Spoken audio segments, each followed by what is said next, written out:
Tonight, we dig deep into the Pope's new encyclical on the environment. Just what does it say and what does it not say about climate change? And will it change church teaching? Journalist Robert Royal and USCCB President Archbishop Joseph KURTZ are here to discuss. And later, he's an Academy Award-nominated actor, director, musician, and philanthropist. Gary Sinise joins us to talk about his work on behalf of our nation's veterans and deliver a special Father's Day message. The World Over Live begins right now.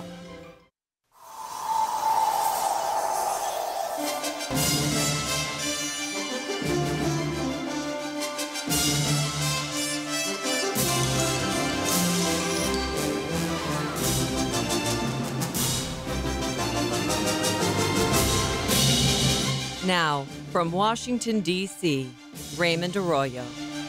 A warm welcome to all of you joining us in the United States and the world over.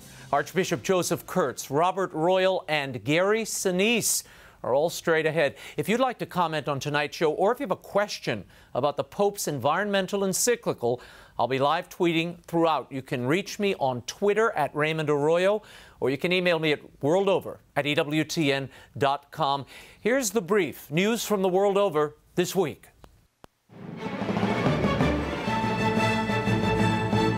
The people of Charleston, South Carolina, and the nation are mourning after a horrific mass shooting there.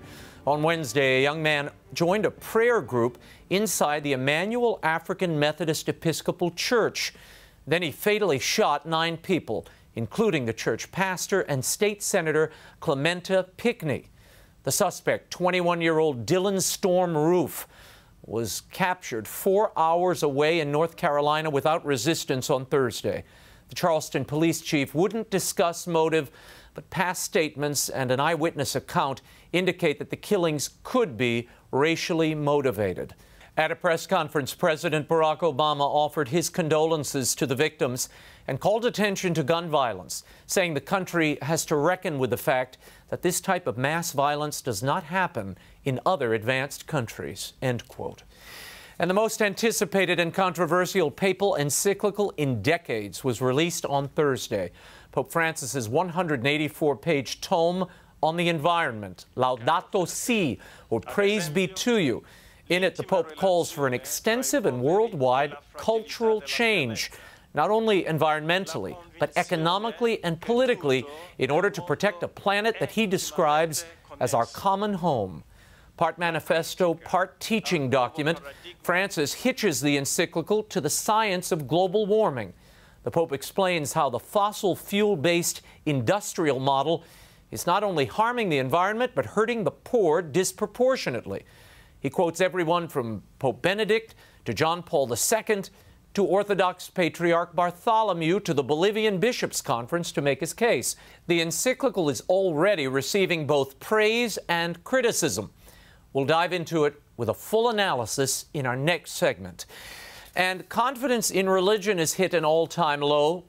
This, according to the latest Gallup survey in the U.S., just 42% of respondents said they had a great deal or quite a lot of confidence in churches and organized religion.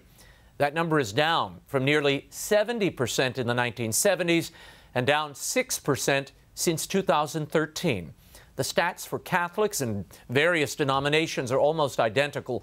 The Catholic Church appears, however, to have recovered from the historic lows that coincided with the height of the sex abuse crisis.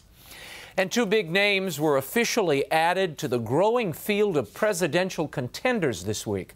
Starting in Miami, former Florida Governor Jeb Bush kicked off his campaign at a rally Monday. Bush drew on his successes as Florida governor in a speech that positioned him as a Washington outsider and a reformer who will challenge and disrupt the Beltway culture. Along the way, Bush took a few shots at President Obama and his insensitivity towards people of faith. The most galling example is the shabby treatment of the Little Sisters of the Poor, a Christian charity that dared to voice objections of conscience to Obamacare. It comes down to a choice between the Little Sisters and Big Brother, and I'm going with the sisters. The president a few months ago thought it relevant at a prayer breakfast to bring up the Crusades. Americans don't need lectures on the Middle Ages. when we're dealing abroad with modern horrors committed by fanatics. And celebrity billionaire businessman Donald Trump launched his White House bid on Tuesday. With his usual bravado, Trump touted his success and business acumen as evidence of his ability to make America great again. His ambitious agenda includes building a Great Wall between the U.S. and Mexico and getting Mexico to pay for it, repealing and replacing Obamacare and defeating ISIS. Bush and Trump are the 11th and 12th high-profile Republicans to enter the 2016 race. And an historic Catholic church near the Sea of Galilee was heavily damaged in a suspected arson attack on Thursday. The fire broke out at the Church of the Multiplication in the middle of the night, causing extensive damage to the inside and exterior of the building. The church is frequented by pilgrims and marks the site where Christ is believed to have multiplied the loaves and fishes. Jewish extremists are suspected in the attack. Benedictine Priory Abbot Father Gregory Collin decried the incident. It's an attack on Israeli democracy. We live freely and we live gladly in Israel. And for me, this is an attack not just on religion, though it is primarily that, but it's also an attack on freedom of speech, democracy, and the right to live here. In recent years, mosques and churches have been targeted by vandals in similar attacks. And it looks like the upcoming Synod on the Family will have more lively debate. This week, the Holy Father named as a delegate Belgium Bishop Johan Boni. Bishop Boni has been an outspoken advocate for church acceptance of same-sex unions. He told a Belgian paper in December that the Catholic Church could consider a formal recognition of gay couples and that more space must be given to acknowledge the actual quality of gay and lesbian relationships. Meanwhile, the African Bishops' Conference announced that they will speak with one voice at the upcoming synod and defend church teaching on marriage. That was the message delivered to the Vatican after the leaders of national and regional conferences gathered in Ghana last week. Among them, Cardinal Robert Sarah, the prefect of the Congregation for Divine Worship and the Discipline of the Sacraments. He encouraged his brother bishops to, quote, not be afraid to stress church teaching on marriage and to be conscious of the mission of the church to protect the sacredness of marriage, which is now being attacked by all forms of ideologies that intend to destroy the family in Africa, end quote.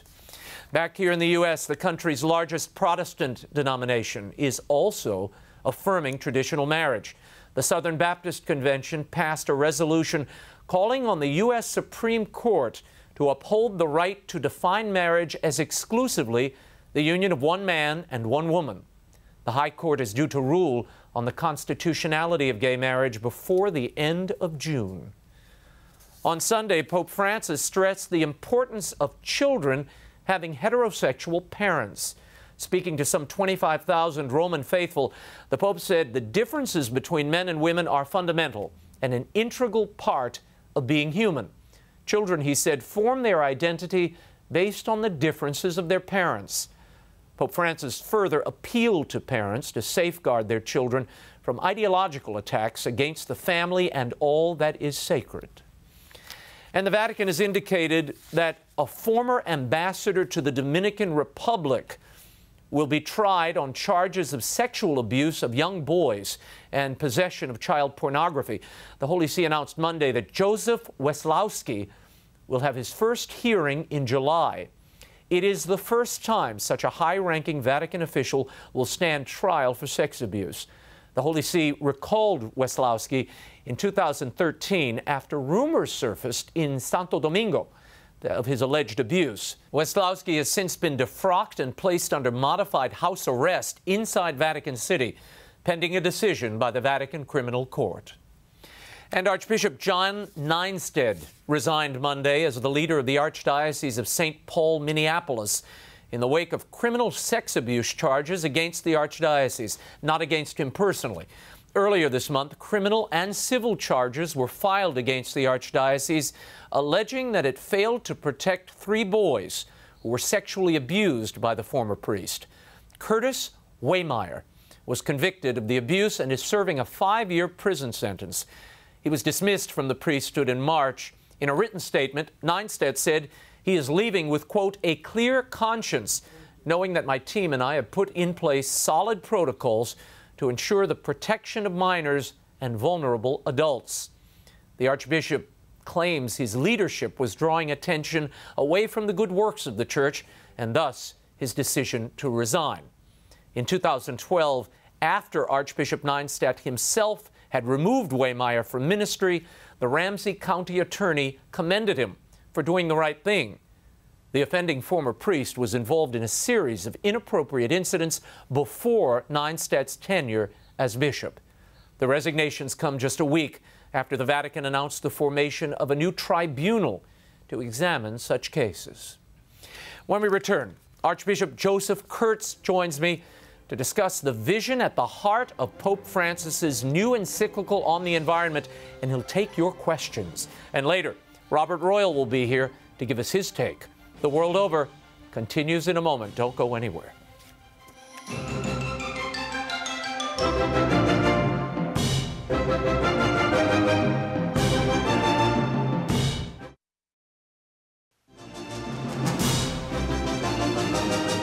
Now, once again, Raymond Arroyo. Welcome back to The World Over. In his encyclical Laudato Si on the environment, the Pope advances what he calls an ethical and spiritual itinerary to explore the encyclical, its implications, and how binding it is on Catholics. I'm joined by the President of the U.S. Bishops' Conference and the Archbishop of Louisville, His Excellency Joseph KURTZ. Archbishop, thank you for being here. Great to be with you, Raymond. Pleasure to see you. Thanks for having me on. Thanks for coming into the homestead here. Absolutely. Tell me, give me the overview of this encyclical. The Pope seems to be stressing and trying to carve out an holistic ecology, if you will. He really is. I guess you might say that there's a twin concern that our Holy Father has, and that is care of one another, especially those who are poor, and care of our home, because we have a common home. It's, in that sense, it's very folksy, what he's saying. And he's saying our relationship to God, our care for our brothers and sisters, and our care for our home.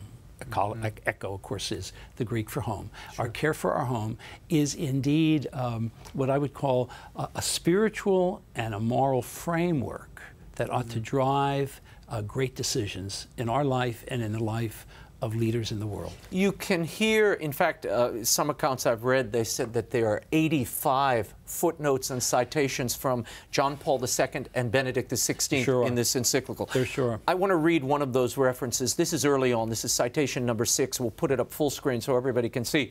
It says, Pope Benedict asked us to recognize that the natural environment has been gravely damaged by our irresponsible behavior. The social environment has also suffered damage. Both are ultimately due to the same evil, the notion that there are no indisputable truths to guide our lives, and hence human freedom is limitless. Your thoughts about that phrase, what it tells us? Well, if someone were asked who just said that, people would say, well, that's obviously Pope Francis. It's very interesting that the foundational document in some ways was St. John Paul II in 1990 when he did his World, for the World Day of Peace. Right. Union with God and union with God's creation. So I think you've said it well, that Pope Francis very wisely builds on the Catholic social teaching that came to him when he began his pontificate. There is a, they always called Benedict XVI the Green Pope. He was the first one to put the solar panels on the Paul VI Hall and buy forests to offset the carbon footprint of the Vatican. His idea, if I'm understanding it properly, was you've got a group of people here who are committed to the environment and preserving the environment. And if he could reach them and say, we agree with you. Preserving nature is important. Let's look at the totality of nature and allow all of God's creation to bloom as it was intended. Is that what Pope Francis is continuing here? In many ways he is, where he introduces the term human ecology. Very few, his notion of an integral ecology is to say, no, it's not a choice of being for respecting each human being from conception to natural death, or caring for our home. Like any family, we care for one another, and we care for the home that we live under the roof. So in many, many ways, I think you're right that is a continuation of what Pope Benedict has said, but with a renewed urgency. I don't want to simply say, well, it's simply a continuation. Yeah. No, there's that challenging theme that's coming through all of the encyclical that we need to act. Yeah. The Pope spends an awful lot of time here, really the first half of this document, detailing the particulars of climate change and ecosystem degeneration and attacks. Is that a concern, that there's so much emphasis on this science when the Pope's not a scientist? Well, remember, who did he found this document on? It was the great legacy of St. Francis of Assisi. And Francis of Assisi talks about his sister, the earth. And I think there's some point in which our Holy Father says in that early section, scientists are the ones, or science is the ones that allow us to uncover the cry of your sister. It's a poetic way of saying it, but you're right. Of course, our Holy Father's not an economist, he's not a scientist, but he's a moral leader who wants to be in dialogue with the best of scientific findings. I want to put this key section up. This is, of course, referenced everywhere. So much of the media coverage just says climate change. Pope talks about climate change, and they ignore everything else. We'll put this up and put it in some proper context. This is from citation 23 in the encyclical. The climate is a common good belonging to all and meant for all. A very solid scientific consensus indicates that we are presently witnessing a disturbing warming of the climatic system.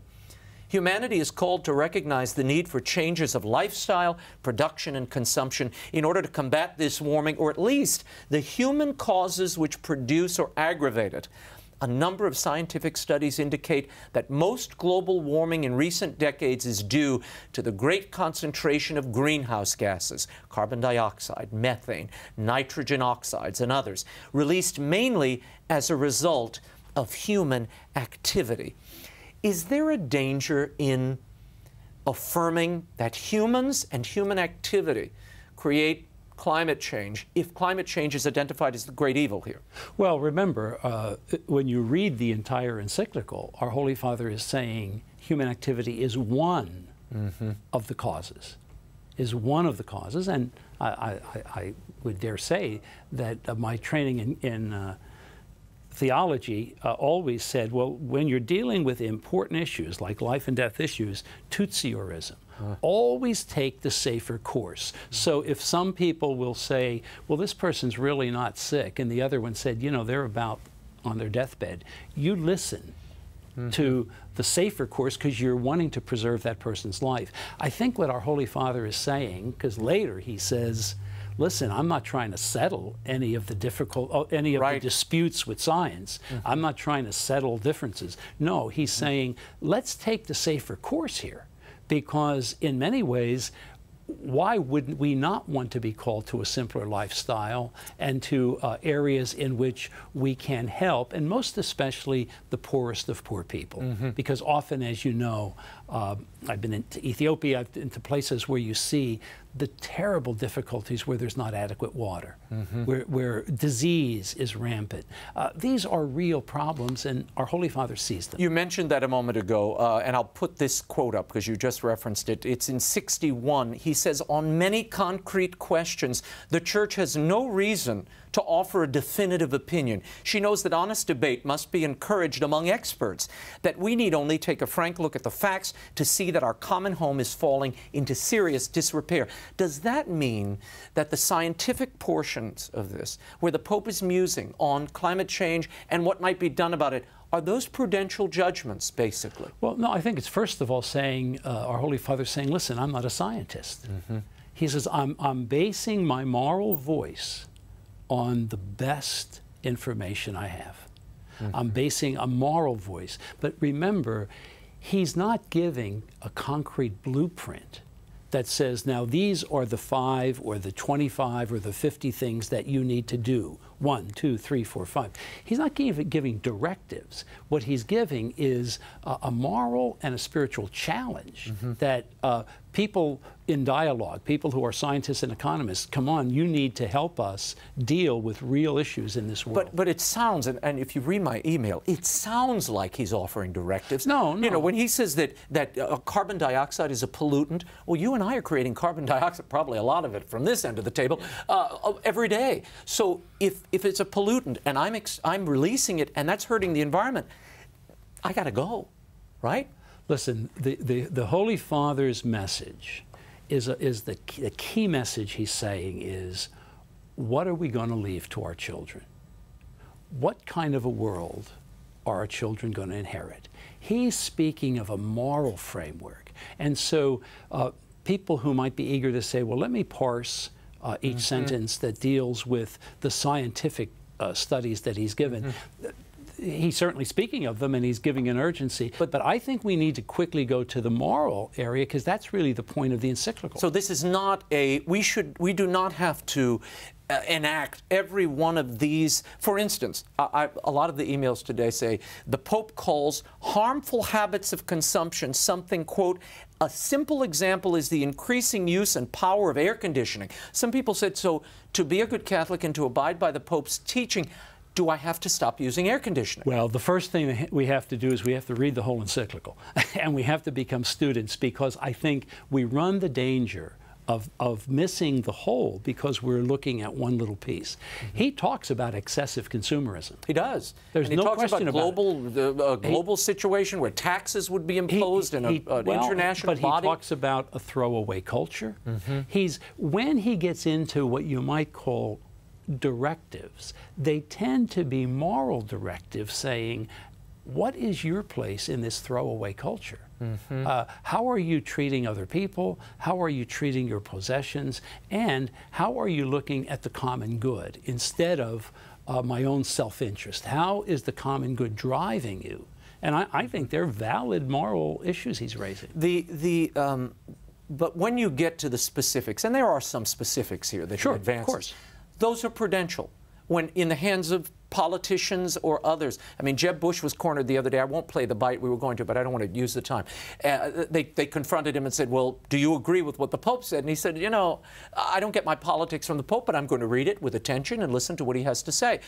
Is he obliged as a Catholic to follow exactly to the letter these objectives and turn, for instance, allow the UN to become the governing body to control the environment? Raymond, let's be clear on this. I'm not going to talk about individual politicians. I mean, that would be silly for or us any to do politician. Or any politician. However, what I think our Holy Father is saying is that anyone who says, I'm an economist and it has nothing to do with morality, anyone who says, I'm a politician and this has nothing to do with morality, we're on thin ice. Because the moral voice says, because you can do something, you have to ask the question, ought I do this? Should I do it? Is this really promoting the common good? Is this really, in a sense, living out God's plan when he said in Genesis 2:15, till and care for the earth? Till and care for the earth. Not till only, but till and care for. That's, I think, a vision that is part of our roots in our faith. That's what our Holy Father's saying. Earlier today, and even here, you said this is not a political blueprint. No. Yet the Pope's stated intention with this encyclical was to shape and help contribute to the enacting of a UN treaty at the end of the year in Paris. Isn't that a political end? Well, his intent was to, and you can go with his own words, his intent is to contribute to meaningful dialogue. The word he uses over and over and over again is there needs to be substantial and not weak dialogue, dialogue that will have a reason. And if you notice, he says nothing about future summits. He does say something about he comments on the ones that didn't work. And you know what? We all need to be able to say, well, here's where we got it right, or here's where we didn't get it right. But you don't see in this document where our Holy Father is saying, now these are the three principles I'm doing. If he comes the closest when he says, do not fall into the trap of population control. as a substitute for dealing with excessive consumerism. Do you remember that? I do. That is a central. No, we're going to get into that in the next segment. We'll put it well, full I'm screen. glad to anticipate. But that's a central part of what he's saying. That's about as close as he's getting to a directive. And they're directives that go to the very heart of our church teaching. Yeah. I need to shift to the Synod for a moment. You are going to be at the Synod on the Family. Yes. Once again, representing the United States as the president of the conference. We have heard in recent weeks the German cardinals and others wanting to advance this notion, Archbishop Johann Boni, who was just appointed, this notion that homosexual relationships and individuals need to be discussed front and center, and even gay marriage should be a part of the discussion at the Synod. Do you agree? Well, care for all people, accompanying all families, needs to be central. Sure. Now, I think there are certain expectations that I think move us beyond what I think would be what it means to accompany people.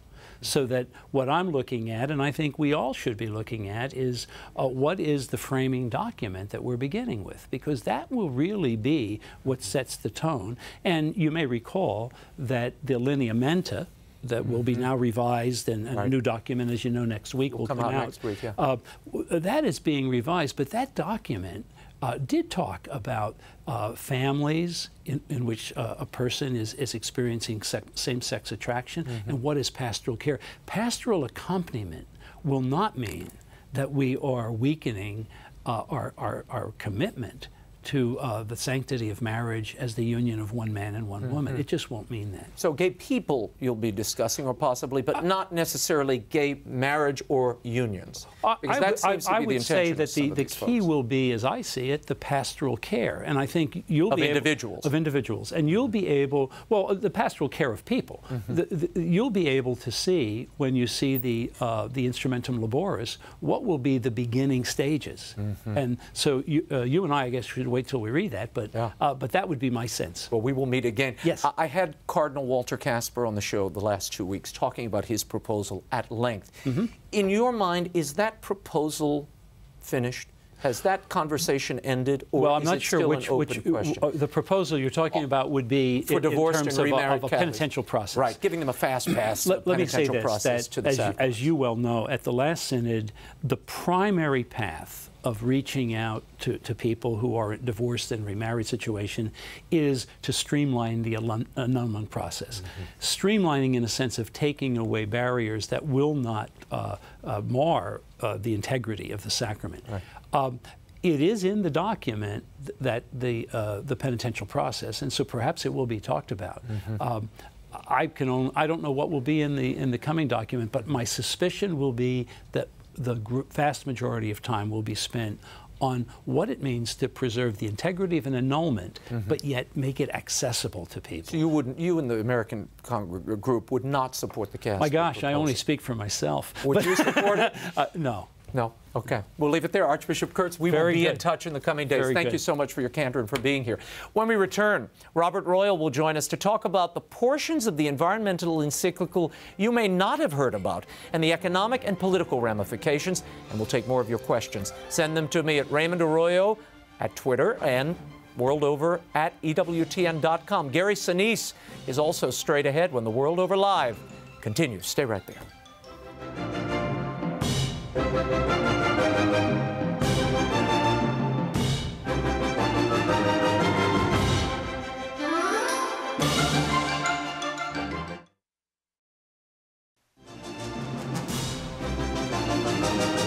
Now, once again, Raymond Arroyo.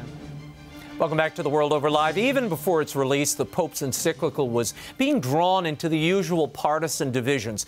Joining us to discuss the politics of the encyclical, the economics, and the parts you probably have not seen is Robert Royal, author of the book Virgin and the Dynamo, The Use and Abuse of Religion in Environmental Debates, and he's also the editor of thecatholicthing.org. Robert, thank you for being here.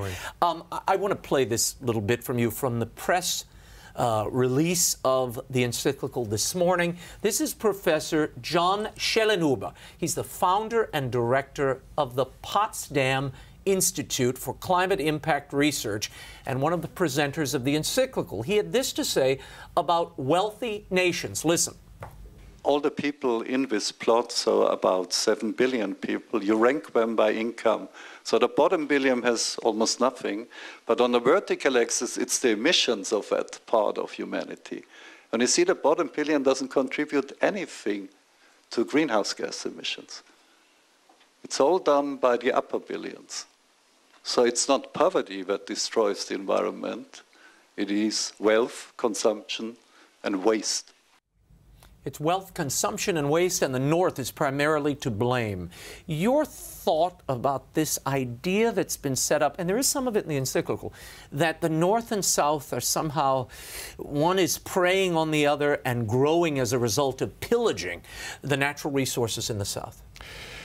Yeah, I think that this is a very simplistic and even dangerous way to consider what's going on globally, because actually it's not true that the bottom billion don't contribute anything to the carbon that's in the air, because most of the people at a subsistence level burn sticks, they burn animal dung, and these are very, very polluting ways to cook, to heat a home, etc. It's actually development, good development, with good regulation, etc., that it becomes cleaner. I mean, what are the cleanest places to live on Earth? It's Europe, it's the United States, it's Canada, New Zealand, Australia, the places that have become wealthy. And furthermore, the idea that somehow we have benefited because they have not benefited, this is a very European and I think sometimes South American view as well. You know, in Europe right now, they're having a problem with Greece, and the Greeks are trying to make the argument that, well, the Germans benefited from the economic system and the industrialized system, and we didn't, although they got all sorts of subsidies from the Germans along the way. So there's an attempt here, I think, a very illegitimate attempt to make people feel guilty because they've succeeded in developing and spreading wealth out, while others have not. I mean, the real place to focus is how do we raise up those billion? What do you make of John Schellenhuber as one of the announcers, if you will, of this encyclical? He is a rather, I don't think it's beyond the pale to say, a rather extreme advocate of climate change. I mean, this is a man who thinks the Earth should only contain 1 billion people because that's all it can hold and sustain. Yeah, he's a very troubling man. I mean, he's also said the United States must get down to zero carbon dioxide emissions by 2020, which is an utter ridiculous thing to say. It's not going to happen. I find that very disturbing. In fact, I asked Archbishop KURTZ before we came on tonight what he made of the fact that Schellenhuber was there, and he said, well, he wanted someone who's outside the Catholic and the Christian orbit. He wanted a kind of a secularist. An atheist? An atheist. And that's all well and good, but it's puzzling why the Vatican chose a man who is not only not on board with Catholicism, but seems to be really at the very extreme edge of environmental thinking. I want to get into some of these quotes. The first deals with ecological debt, and it touches on what we were just talking about, the economic factor here. It says, a true ecological debt exists, particularly between the global North and South, connected to commercial imbalances with effects on the environment and the disproportionate use of natural resources by certain countries over long periods of time. This is a quote, by the way, from the Bolivian Bishops' Conference. This goes hand in hand with the call for penalties and enforceable global agreements. Is that the direction we should be going? And is that, again, a prudential judgment on the part of the Pope? Well, it is a prudential judgment because it's not self-evident that the North is wealthy because the South is poor. You know, one of the jokes is that if people had not invented the internal combustion engine, that the Saudi Arabians would still be, you know, living in tents in the desert because the oil that exists there would be of no use. Yeah.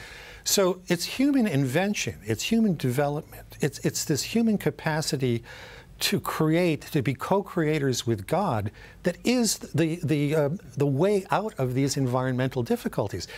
It's true that the Bolivian mines have been exploited for various purposes, but they weren't used by other nations that could have used them for their own development. So we can't, and look, part of the thing we always have to say is, are there polluters, are there exploiters, are there evil men and women who use the power that exists in the first world to harm people in the third world? Of course. But that's not the whole story. And I think it shifts the real debate that needs to go on into a place that is not particularly helpful. Some of our email correspondents are saying, wait a minute, what about the dictatorships in South and Central America? Don't they bear some of the responsibility here, who kept aid from their people and allowed their people to live in the poverty that they currently occupy? You know, when you talk to people who do development, there are usually three things that they point toward that are absolutely essential to begin to raise people out of abject poverty, not just being poor, but abject poverty. They need clean water so that they don't have illnesses and they can grow crops. They need electricity, because electricity is actually, other than coal-generated electricity, is one of the cleanest ways to heat a home, to cook, etc. And they need orderly political systems, because as we know, if a government is basically a mafia masquerading as a government, and a lot of governments in the world are, probably at least 150 in the UN are broadly describable that way. Well, of course they can't make good use of their economic situation. Argentina, to take the Pope's home nation, was the 6th largest economy in the world in the early part of the 20th century. It's now dropped off considerably from them, and it's not because of there are no more natural resources or they do not have a talented people. It's because of their politics. Wow. Okay, let's get into the things people did not hear about this encyclical. I want to put this up on the screen. The Pope says, and this is about abortion, since everything is interrelated, concern for the protection of nature is also incompatible with the justification of abortion. How can we genuinely teach the importance of concern for other vulnerable beings, however troublesome or inconvenient they may be, if we fail to protect a human embryo, even when its presence is uncomfortable and creates difficulties? Now, this was an interesting insertion in the body of what initially was supposed to be an environmental encyclical, because he's showing how this is part of the environment, human life. Yeah, there are 5 or 6 places where he does things like that, about population control, abortion, experimentation. It's all creation. It's all creation. And at a deep philosophical level, in my column today in the Catholic Thing, I wrote about this. This is really a response to the idea that begins with the scientific revolution, that man is the master of nature. And not only is he the master of physical nature for his own uses, he's the master now of his own body. He can use biomedical techniques to alter his gender, as we've started to see. I mean, even these very radical things. And I think at the very deepest level, what he's saying is the same drive for mastery and exploitation that some people have manifested in their relationships with the physical world manifests itself in that same disrespect toward a life in the womb. Yeah, we should, I want to go to this next bite, and this is about population control, which, as we talked with Archbishop KURTZ, if you concede that human activity is to blame for the crisis in the climate, then people become a targeted class. And the Pope says, no, no, no, instead of resolving the problems of the poor and thinking of how the world can be different, some can only propose a reduction in the birth rate. At times, developing countries face forms of international pressure which make economic assistance contingent on certain policies of reproductive health. To blame population growth instead of extreme and selective consumerism on the part of some is one way of refusing to face the issues. Is that a shot at the UN and its default cure-all for any climate problems or development problems? I wish it were. I don't know, and I wish it were more explicitly so, because if there is one institution in the world that does exactly what the Holy Father says you shouldn't do. Well, that's what he's warning. Yeah, clearly he's saying that economic assistance contingent on reproductive health, if that doesn't have the ring of the UN about it, I don't know what that does. Yeah, and it's very curious, because in many other ways he's calling upon these large international meetings to try to do things. And we know the way... And a global authority to oversee the environment. And we know the way that the United States and the EU tend to manipulate these meetings when they come together. The United States, particularly with this administration, which has been, I think we can fairly say, anti-Catholic, and it does not respect life the way that the Holy Father would like. The developed world has sought to impose these ideas on the developing world. Now, it hasn't been very successful because places like China and India and Brazil, these large population countries, are in the process of development, and they, even politically, it's utterly impossible for them to turn in the direction that the UN would like to see it. And so when the Holy Father talks about the failure of previous international soirees, you know, to get together to talk about these things, it's going to happen again in Paris, despite the appeal that he's put out there, because the national interests of these very large countries just don't allow them to turn in the direction of massive reductions of carbon dioxide emissions. And without that, there's really no command answer to the climate change question, no, if it is the problem to the degree he's been saying. There is a question whether all of this governmental intervention achieves much. I mean, the EU is committing itself, I was told today, trillions of dollars. And the expectation is that over the next 85 years, they will only bring the temperature down by a fraction of a point in 85 years to the cost of trillions and trillions of dollars. Wouldn't that money be better spent actually helping develop these countries that are oppressed and that don't have the development they need now, water and basic sanitation? Yeah, Jorn Lomborg, who is a statistician, has a very interesting piece today in the USA Today. He's the kind of guy who, he's a numbers cruncher. He isn't into the big picture. He just wants to know what's going to work. And he has an institute in Denmark which has for years been trying to say what he's a believer that global warming exists. It's a problem. He doesn't believe it's quite as extreme or as drastic as comes through, I think, in this encyclical. And he has looked at what would be the best ways to use money. It's not to try to control growth. The best thing to do is to try to stimulate innovation in ways to generate energy, ways to become more efficient in using energy. Those are the things that the Pope says that's an over-reliance on technology. There's a whole section of it here where he says you're trusting technology to get you out of this, and we can't do that. It won't work. Yeah. Well, see, I think we need a spirituality of technology. In one place, in several places, he talks about the way our social media and whatnot have actually divorced us from one another. We don't have these face-to-face interactions the way we used to, and how they've kind of destroyed our inner cities because they become too technologized. I think that critique is correct, and there's a deep critique that he draws out of Romano Guardini, one of the great theologians of the 20th century, an inspirer of Benedict and John Paul II and whatnot.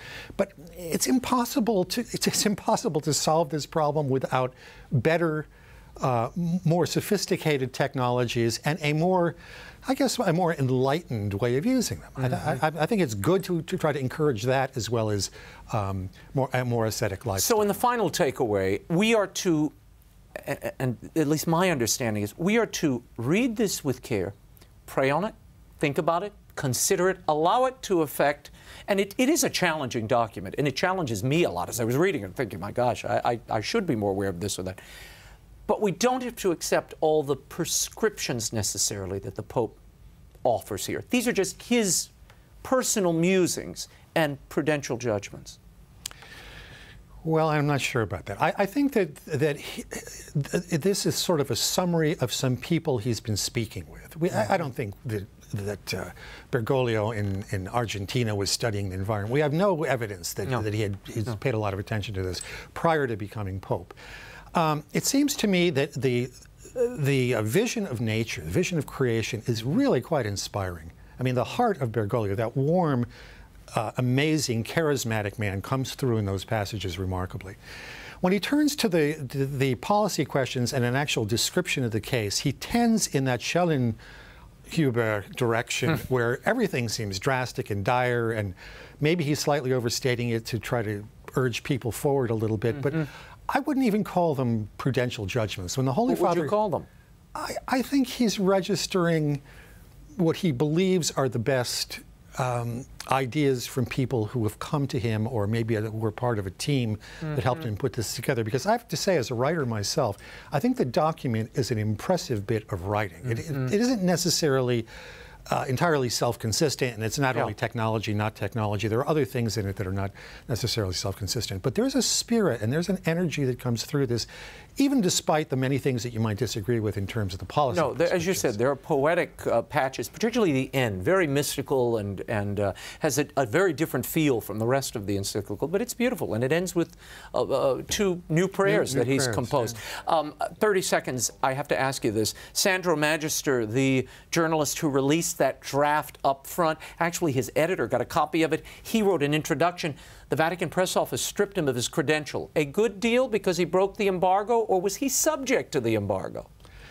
Hard to say. I mean, it seems to me that somebody wanted a somewhat critical voice, which Sandro has been lately, of the Vatican, to have this early. I don't know. My sources in Rome don't seem to know why it happened either. I think probably he had to be stripped of his press credentials for a while, but he'll be back. Yeah, it makes certainly makes the Pope look bad, particularly after the Vatileaks scandal that he was supposed to clean up. Leaking materials, it certainly was, it seems to me, an effort to embarrass the Pope. It's not a good thing. Robert Royal, thank you for being here. I'm going to tweet Robert's article, which was fantastic, from this morning, so look for that. You know my next guest for his Oscar-nominated role as Lieutenant Dan in the 1994 blockbuster Forrest Gump. He's also an Emmy winner, family man, a bassist in a rock band, and most notably, the founder of an organization working on behalf of our nation's fighting men and women. I spoke exclusively with Gary Sinise earlier. He was being given a very special award by the National Association of Broadcasters. The Service to America Leadership Award. This is really for your work with the vets. What does this mean to you? Well, any acknowledgement that shines a light on me can also shine a light on what we're doing, which is trying to help our veterans. And so, you know, while I'm not certainly seeking any acknowledgement or anything like that, the fact that it comes is a nice thing, and I'm grateful for it. What I really tried to use my celebrity for, and the public platform that I have, is to draw attention to something, and that's what this will definitely help me do that. It's an encouragement and an incentive to keep going and doing at it, and that people are you know, actually see what we're doing out there. Well, it's a beautiful work. I want to get into some of it. I cannot believe you and the Lieutenant Dan Band do 50+ events a year on military installations, charity events, all over the place. You were doing this, though, back in the 70s, before it was the Lieutenant Dan Band. What was the first impetus for this? You were playing events for Vietnam vets, I read. Well, back in the late 70s, early 80s, I wasn't actually playing events with the band at that point, but I was supporting Vietnam veterans groups in the Chicago area. I have Vietnam veterans in my family. On my wife's side of the family, Moira's 2 brothers served in Vietnam. One was a helicopter pilot. The other was a West Point graduate, company commander, with 2 tours, lieutenant and captain. Wow. And then he taught at West Point as a major. He was teaching at Fort Leavenworth when he was in the early 80s. He was diagnosed with cancer. He passed away as a lieutenant colonel, but he was, I learned a lot from him, and I learned a lot from my brother-in-law, Jack, who recently also passed away of cancer last October. But he was a combat medic in Vietnam, and he served in the Army for 22 years. And he's married to my wife's sister, and their son is currently serving. So I have a lot of veterans around me, and got involved with veterans back in the 80s and 90s, and now here Continued. I am. Yeah. What keeps you going? 50 events a year. I mean, that's a pretty grueling schedule with a band, and it's not, you know, you're flying to places like, you know, South Korea and right on the border there. I know you recently crossed over. What drives you personally?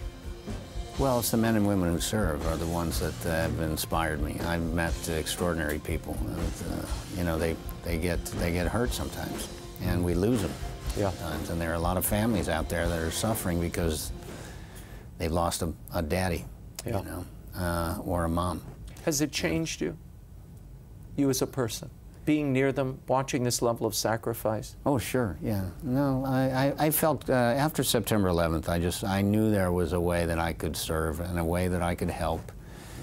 And it was troubling to me to think that what happened to our Vietnam veterans, as I mentioned, Vietnam veterans that I'd worked with, what happened to them, it was troubling to think that that would happen again to our returning Iraq and Afghanistan veterans. And so I wanted to do everything I could to prevent that from happening and make sure that they knew that we were not going to forget about them when they're over in Iraq or in the war zones of Afghanistan. We were appreciative of what they were doing.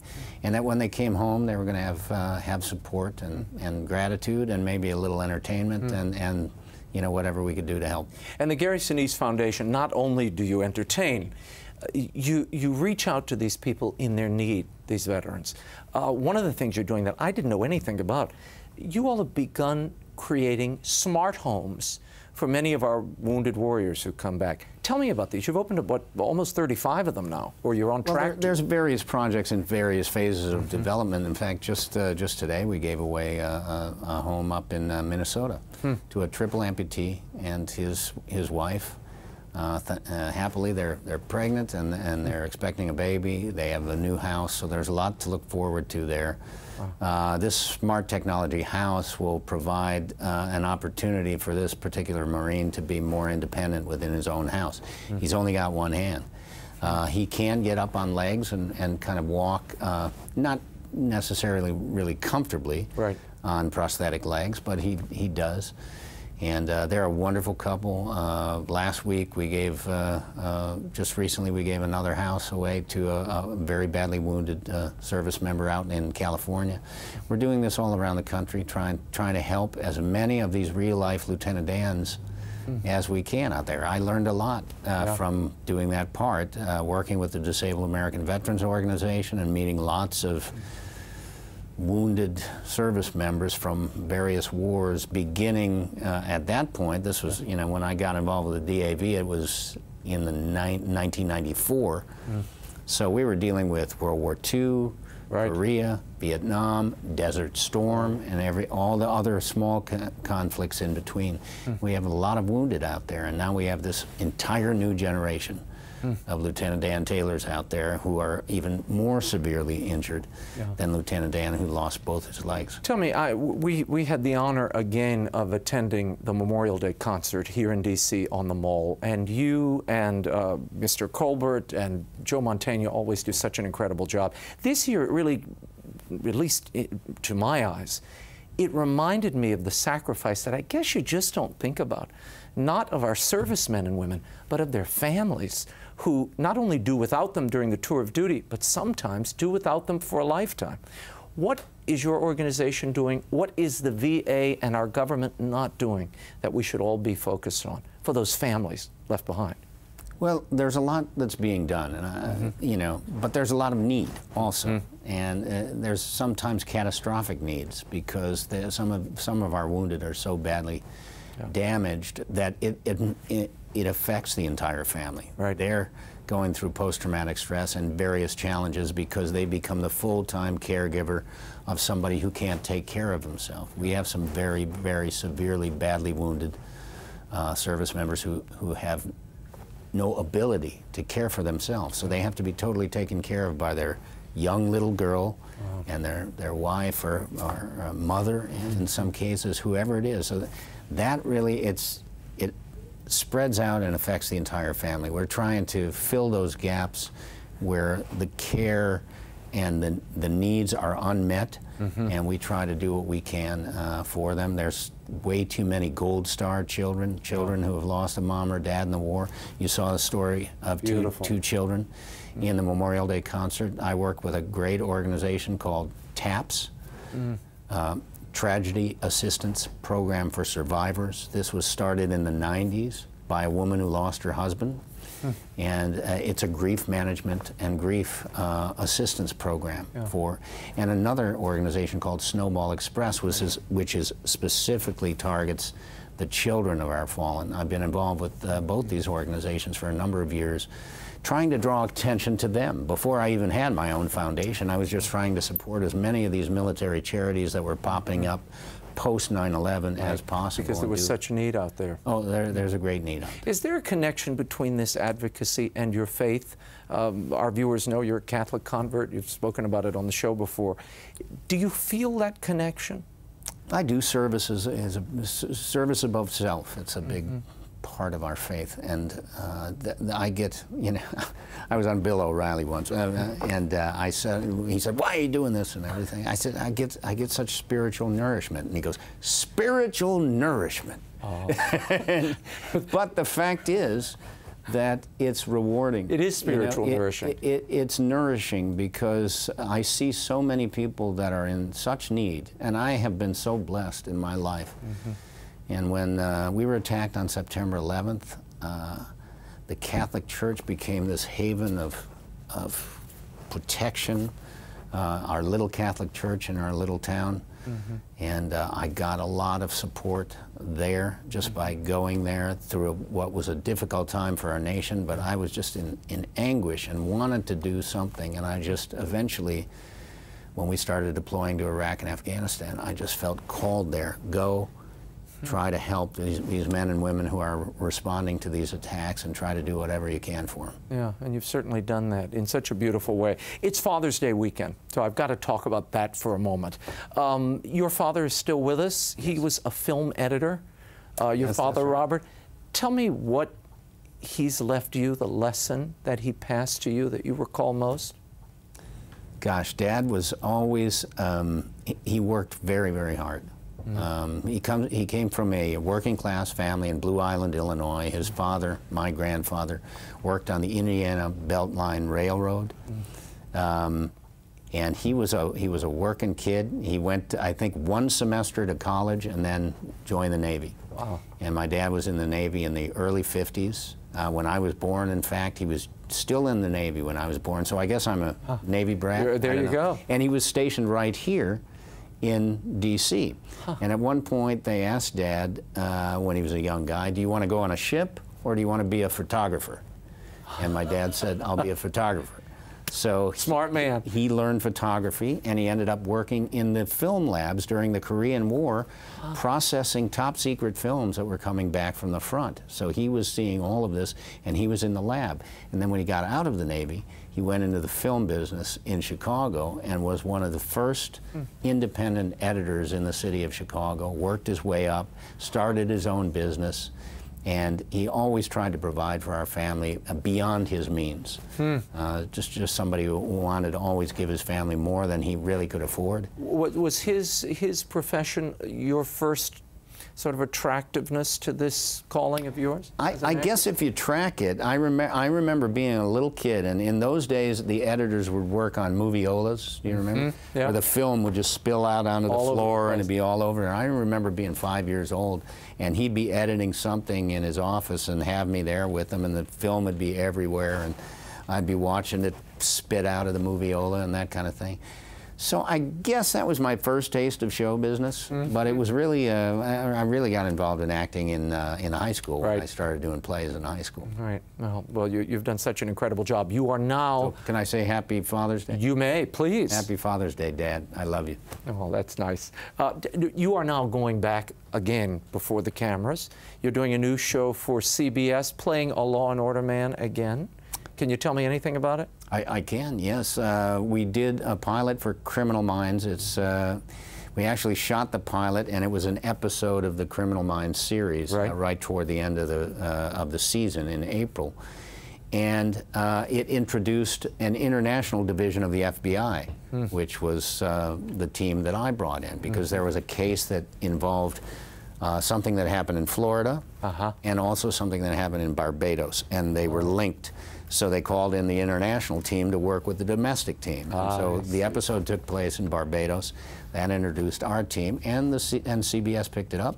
And so it's going to be called Criminal Minds Beyond Borders, because every episode will take place in a different country. This is the international division of the BAU, and we will chase, you know, psychotic bad guys that are placing Americans in jeopardy all around the world, and we'll go get them. How do you balance this and the workload of a weekly series with all of your obligations now with your foundation? Because I know you dedicate so much time to these one-on-one visits, whether it's here in Bethesda or playing for our troops abroad on base.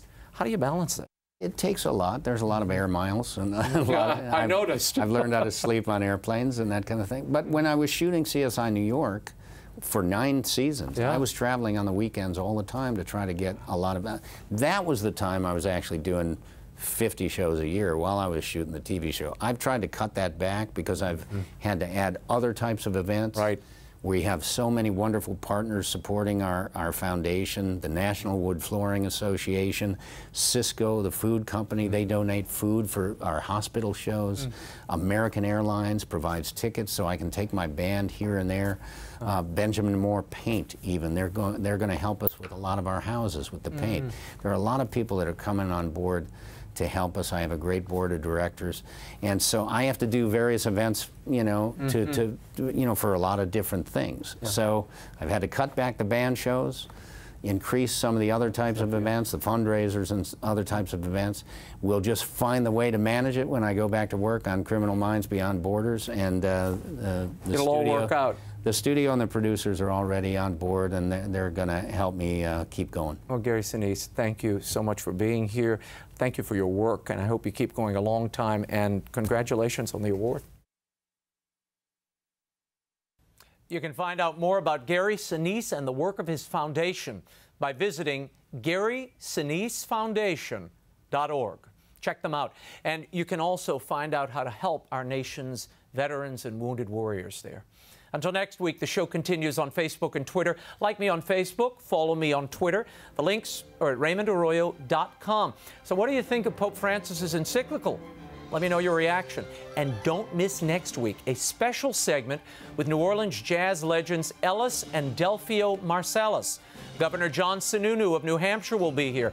And I think I'll have a very special book cover reveal of a book about a boy named Will Wilder. Stay tuned for that. Until next time, we'll be scouting the world over for all that is seen and unseen. On behalf of the staff and crew of EWTN News, thanks for watching. I'm Raymond Arroyo from Washington, D.C. Bye now.